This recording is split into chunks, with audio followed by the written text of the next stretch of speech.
pregunta, de aprobarse finalmente este segundo retiro y si se llegase a aplicar un gravamen a este segundo retiro, ¿cuánto debo pagar si retiro mi segundo 10%? Y para eso, Paola trajo su pizarrón touch y nos va a explicar todos los detalles, Paola.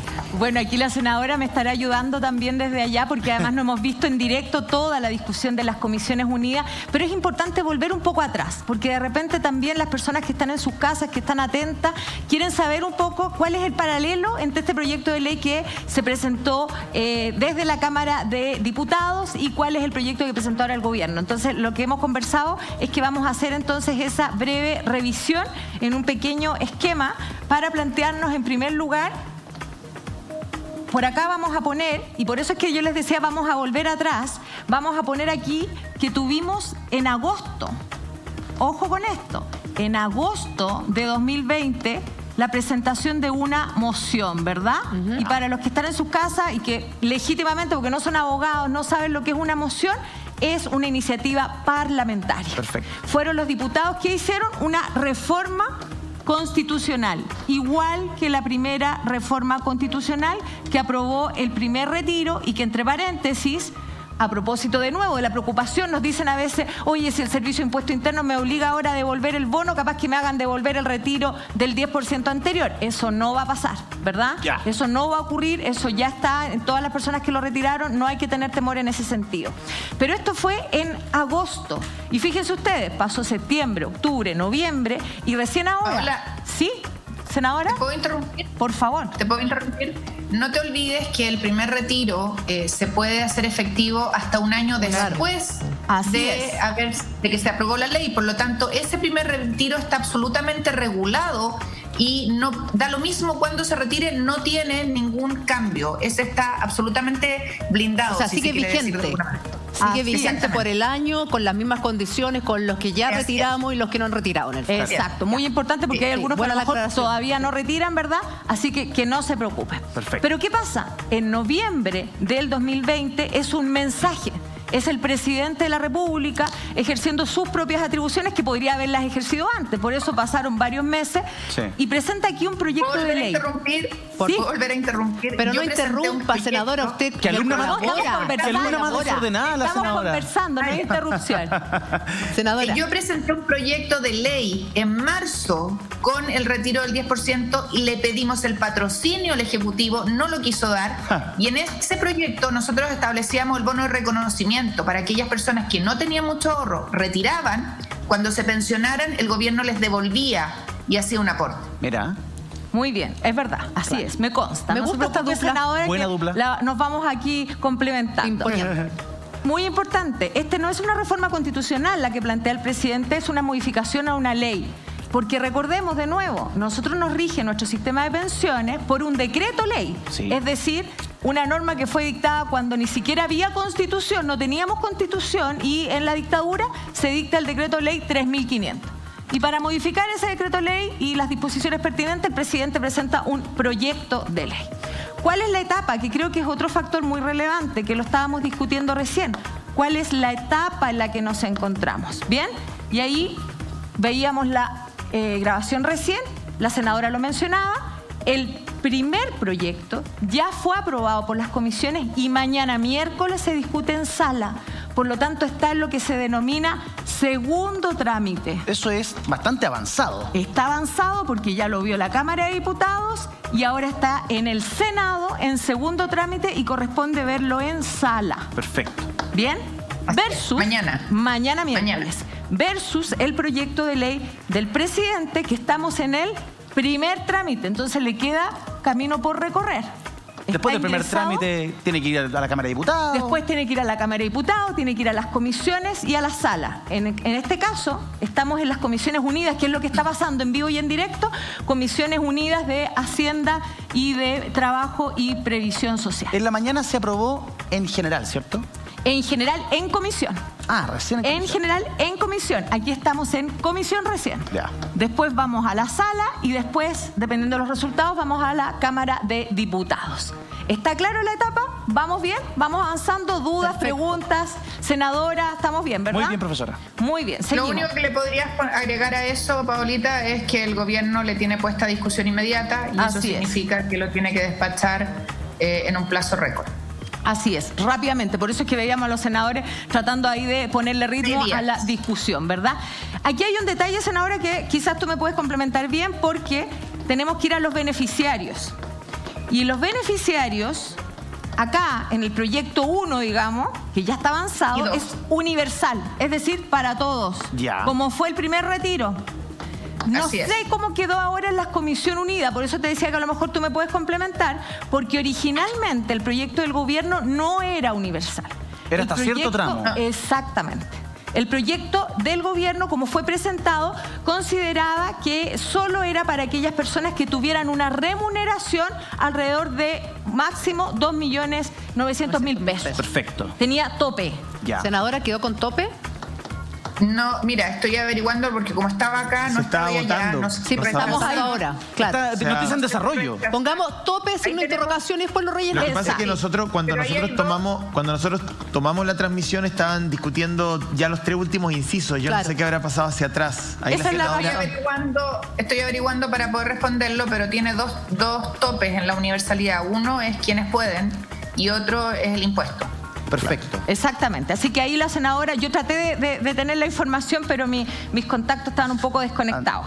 Así que sí, hace como 3 años que antes. Ya,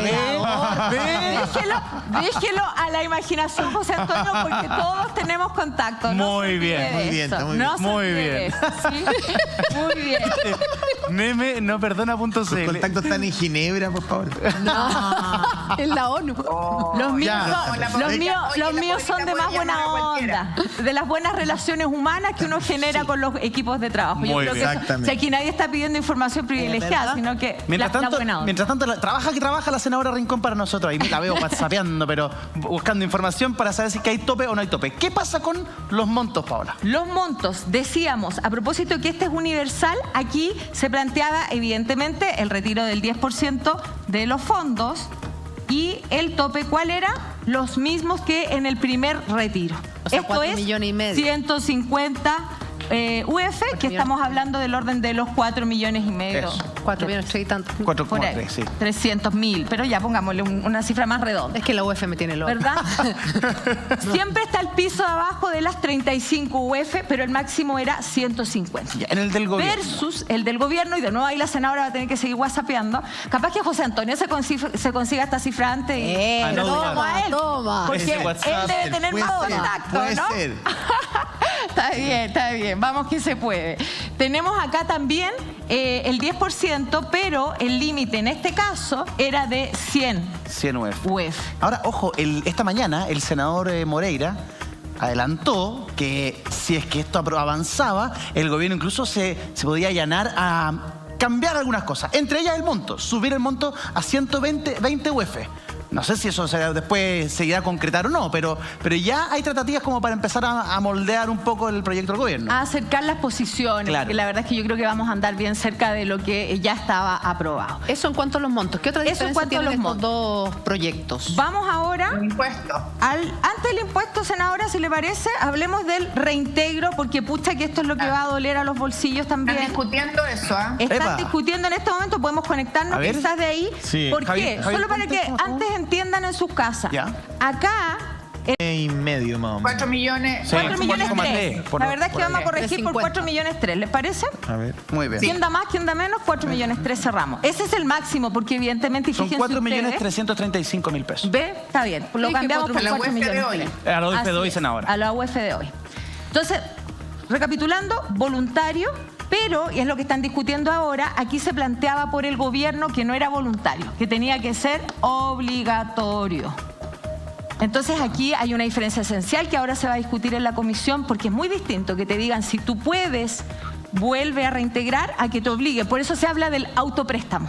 Claro. Porque al final del día es como que yo me estoy prestando a mí misma porque después voy a tener que devolver. Y además, perdón, si hay que reintegrar la plata obligatoriamente de parte de nosotros, ¿cómo nos van a cobrar impuestos por una plata que después tenemos que devolver? Es que los reintegros deberían ser a costo fiscal. Hoy día yo escuchaba al senador Carlos Monte y tiene toda la razón. O sea, ¿cómo voy a pagar impuestos por una plata que tengo que devolver? Cuando devuelva la plata, ¿me dan a volver los impuestos? Muy bien, o sea, me prestan mi plata, pago impuestos y después devuelvo la plata y pierdo los impuestos. No entiendo, como diría Humbertito. ¿Y cuánto tiempo yo tengo para devolver esa plata? Bueno, de acuerdo, ahí tendríamos que ver el detalle exacto en este momento para poder revisar en el proyecto de ley, pero efectivamente, como bien decía la senadora, se está discutiendo, iban ya en el artículo 5, esto ya es llegando al 8, digamos, y entre el 7 y el 8, y muy importante, lo último era lo de las cuotas, que no lo puse porque lo habíamos hablado recién, y lo del impuesto que señalaba la senadora, porque en el proyecto original de la Cámara de Diputados no hay impuestos, mientras que en el del gobierno sí había impuestos. Información que nos acaba de llegar. Se rechazó el artículo que hablaba del autopréstamo. Entonces, en el tema del reintegro, se rechazó que sea obligatorio, no hay que reintegrar el dinero que se retire en este segundo retiro, si es que se aprueba el proyecto de gobierno, José, entiendo bien. No, es que, ¿sabes lo que pasa? Mira, me llega la información de que se rechazó efectivamente la solicitud, de que a la fecha de solicitud de retiro registren cotizaciones previsionales declaradas en el mes inmediatamente anterior y cuyas remuneraciones sean iguales o superiores a 100 unidades de fomento. Por lo tanto, pasa a ser universal. Porque será el límite. Perfecto. Claro. O sea, ahora también. José. Es que lo que me pasa es que yo entiendo que estamos tratando de desmenuzar cada uno de los proyectos, pero en esta verdadera maratón legislativa que estamos viendo, ¿quién llega primero a la meta? Si la diputada Giles, si el senador Pizarro, si el gobierno, si el ministro Briones o la ministra Saldívar. Yo no sé si de aquí puede salir, y se lo digo honestamente, senadora Rincón, Paola, una buena política pública. O sea, por mucho talento, esfuerzo y diligencia que le pongan, la verdad es que pareciera que lo que hay sobre la mesa es una suerte de gallito entre el Ejecutivo y el Legislativo, más que las reales necesidades de las personas en relación a esta pandemia. O sea, es un juego de qué le pongo y qué le saco al proyecto para que se vea más atractivo, para que finalmente o el Ejecutivo salga victorioso y pueda promulgar la ley, o finalmente gane la diputada Pamela Giles este gallito y el gobierno tenga que bajar la cabeza. Pero uno esperaría, o uno le gustaría, y me imagino que ustedes también, que una política pública que va, me imagino, destinada a los miles de chilenos que están esperando este dinero para poder solucionar sus problemas financieros, no tuviera un dejo deportivo, ¿no? Sino que más bien de servicio.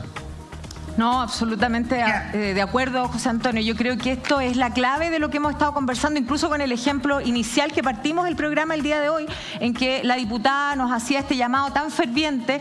Al final del día, esto va a llegar a lo mismo. Claro. Y tenemos la presentación al Tribunal Constitucional, que en realidad lo que hace es meter presión a la discusión.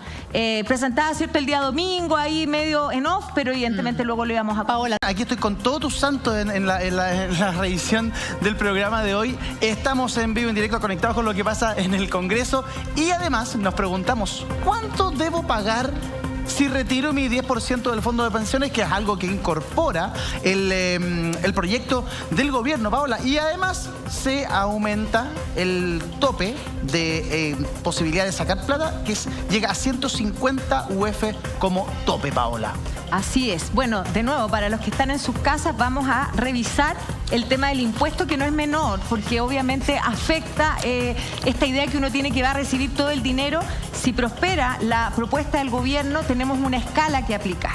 Primero, vamos a recordar una cosa muy importante.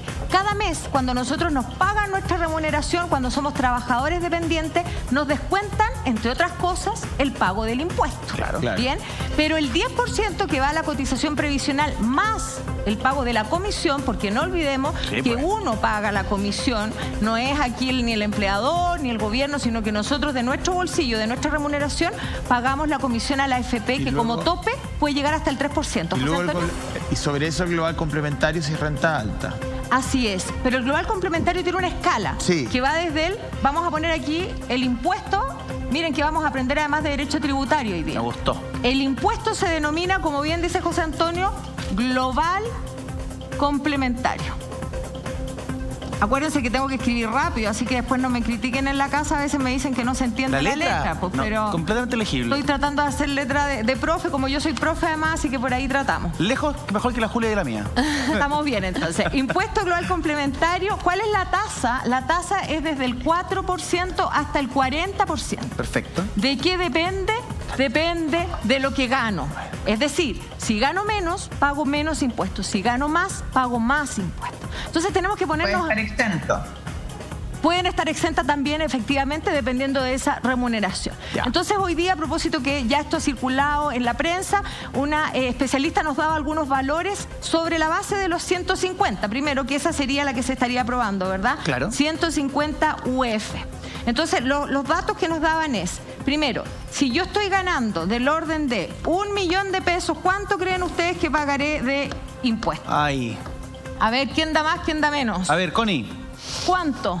Que no recuerdo, la tasa del global complementario llega hasta el 35, entiendo, ¿no? Hasta el 40%. 150. 40, ¿cómo, Hasta el 40%, efectivamente. Sí, 150.000. Ya, bien cerca, Connie. Mira. Un poquitito más, 74.000. Muy bien, Cali.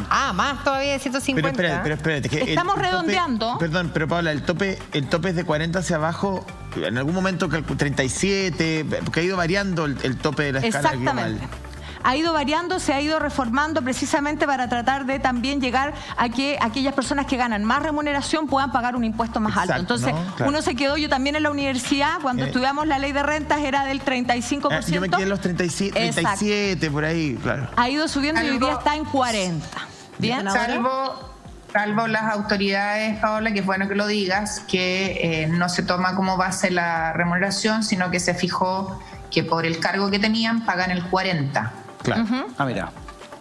Un buen gesto, senadora, que está bien ahí destacado. Muy bien. No, está bien, es que no se sabe, entonces es importante decirlo. Perdón, pero hay todo tipo de autoridad. Un concejal, por ejemplo, también. No. Estamos hablando de los parlamentarios y entiendo que caben hasta los ministros y subsecretarios. Ahora, pero esos sueldos igual rozan la parte alta de la tabla. Claro. Y miren la parte alta. Cuidado. Sacando las asignaciones, claro. Alta y se les cobra igual por el cargo. Yo no me quejo, lo digo para que se sepa, porque es bueno que la ciudadanía lo sepa. De todas maneras, información que... yo claramente hay que entregarla. Nos vamos a poner en el otro extremo. Alguien que gana 6 millones de pesos. ¿Cuánto creen ustedes que va a llegar ahí su tasa imponible? ¿Cuánto va a tener que pagar de impuestos más bien? ¿Cuánto? A ver ahora. Unos 800.000. 800.000. Buena matemática, Juli. A ver, ¿Ya? Connie, la Connie está despierta ahora. Connie. 1.200.000. 1.200.000. Muy bien, casi de nuevo. La Connie va a tener que ir a comprar. Vaya a comprar un loto, un quino ahora mismo, porque Es volada, pero tiene suerte, Paola. Mira. Ahí, pero le faltó un poquito más ahora, la verdad. Ahí está lo mío en las matemáticas. Estoy aproximando la cifra porque era 1.400.000 y algo, lo vamos a dejar en 1,5 millones de y sería impuestos. bueno, Paulita, que pongas hasta qué renta están exentos. ¿Hasta cuánta renta estás exento? Claro. Sí, eso es no pagas importante. global complementario a partir de cuánto.